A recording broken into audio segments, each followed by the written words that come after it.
Welcome back to the channel, traveler. It's time for another Old World battle report. This time my Tomb Kings are taking on Chaos Dwarfs in a 1500-point match. Before we begin, just a couple of notes. Firstly, thanks to all my new subscribers. I've uploaded just 3 videos so far, but already hit over 260 subs, which has greatly surpassed my expectations. I'm pleased to see there's an audience for this style of battle report. Secondly, you may remember that my previous 2 reports were of tournament matches. This one isn't, but I'll add a little tournament summary at the end of this video, including brief details of the third and final game I played. Anyway, with that said, let's get into the report and take a closer look at deployment. Army lists are in the video description, should you wish to peruse them. We decided to keep it simple and just play the open battle scenario. My Necrosophynx is out on the left flank, with my infantry blocks holding the center as normal. Instead of a dragon, I've gone for a level 4 high priest this time. This freed up enough points for me to include a unit of Necropolis Knights, who take the right flank, and to upgrade my screaming Skull Catapult with Skulls of the Foe. Across the table, a unit of 3 Bull Centaurs, led by a fearsome Taur'uk, are deployed opposite the Sphinx, with a Dreadquake mortar next to them. In the center, a unit of 24 hobgoblin bowmen and a terrifying-looking unit of 18 blunderbuss-wielding Infernal Guard, led by a level 4 Sorceror Prophet. Finally, 12 regular Infernal Guard are on the right flank. The symbol on their banner, which also appears elsewhere throughout the army, may be familiar to some of you. Chaos Dwarfs get the first turn, and here's their movement. The blunderbuss unit is in a marching column, so moves up at triple speed. The Bull Centaurs are careful to position themselves outside of the Sphinx's maximum charge range. Here's a better shot of this incredible-looking unit, now that they've moved off the terrain. In shooting disaster strikes, the mortar misfires straight away and the Sorcerer Prophet is too far away to help it out. It then rolls a 1 and explodes. Not quite the dreaded display of infernal engineering I'd been fearing then. I don't recall any magic of note happening this turn, so it's on to Tomb King's turn 1. The Sphinx flies up and braces for a potential charge from the Bull Centaurs next turn. He's all I really have that can stop them, I think, but I'm not sure if he'll be enough. My main skeleton block and the Bowshabti hang back, while my Tomb Guard, led by a BSB, press forwards, along with the Necropolis Knights. The Bowshabti let off a volley into the Bull Centaurs, but don't manage to slay any, though one arrow does find its mark, and leaves a centaur on 1 wound. The catapult scatters wide. I suppose I should just be thankful it hasn't exploded like the mortar. Chaos Dwarfs turn 2. The Bull Centaurs crash into the Sphinx. The Infernal Guard are drilled, so they reform and move up to get in range of the Necropolis Knights. They're not all in range, though, and although they get a scary number of hits, they're let down by being only strength 3, and cause just 1 wound to the Snake Riders. In combat, the Bull Centaurs do a total of 4 wounds to the Sphinx, and he does 3 in return. The Taur'uk is kitted out to be quite scary, with a darkforged weapon doing D3 wounds, and plus 1 strength, thanks to a magic item. The Centaurs win combat and push the Sphinx back, following up in hot pursuit. My turn 2. The plan was for the Knights to charge the small unit of Infernal Guard, the Tomb Guard to charge the flank of his blunderbusses, and the Bowshabti to charge the flank of the Bull Centaurs. However, only the Knights are successful. The Bowshabti are hindered by having to clip through the wall, which they're slightly behind, reducing their charge roll, and the Tomb Guard have to pivot quite a lot to avoid the terrain in the center and don't roll high enough. Oh, fiddlesticks! Here's a better picture of my noble Necropolis Knights valiantly assailing the vile Infernal Guard. There's actually some magic to speak of this turn. My Lich Priest wind blasts the hobgoblins, slaying 4 and forcing them back 2 inches. My catapult either misses or misfires, and the Bowshabti can't shoot because they failed a charge.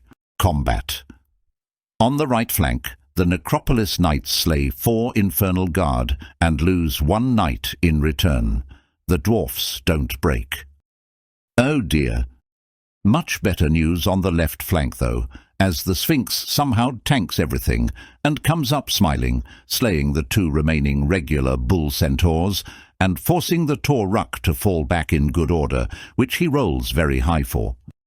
Chaos Dwarfs turn 3. Weighing up his options, the Taur'uk charges back into the Sphinx.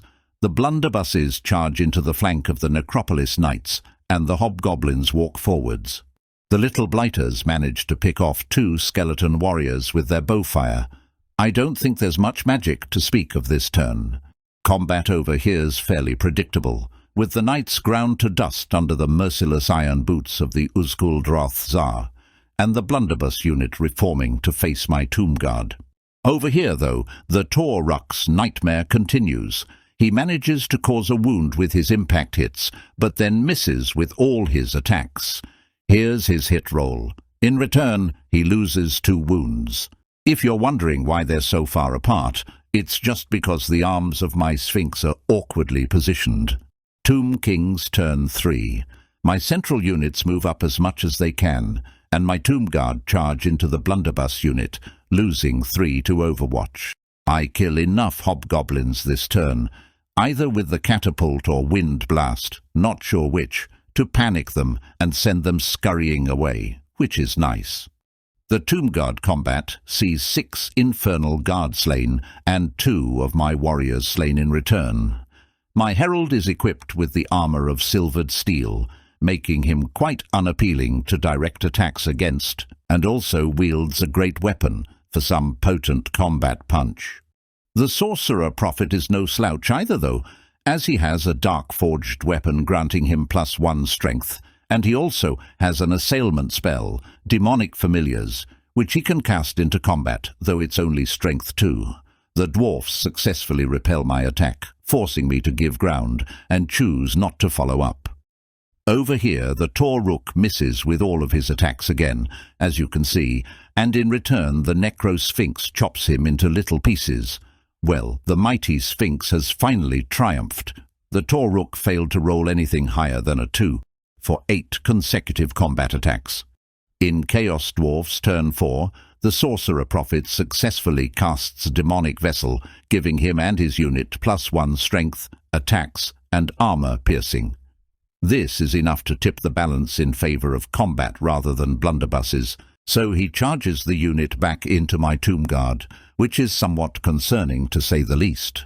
The hobgoblins rally and try to plink off the last wound from the Sphinx, but fail to wound it. Combat goes much better for the dwarfs this time, as they take no casualties and absolutely savage the Tomb Guard. After Crumble, only 2 Tomb Guard remain. In hindsight, I realized I forgot to gain the Indomitable buff from my battle standard. Still, a terrifying show of strength from these hateful little buggers. My turn 4, and yes, it's a rise-in time.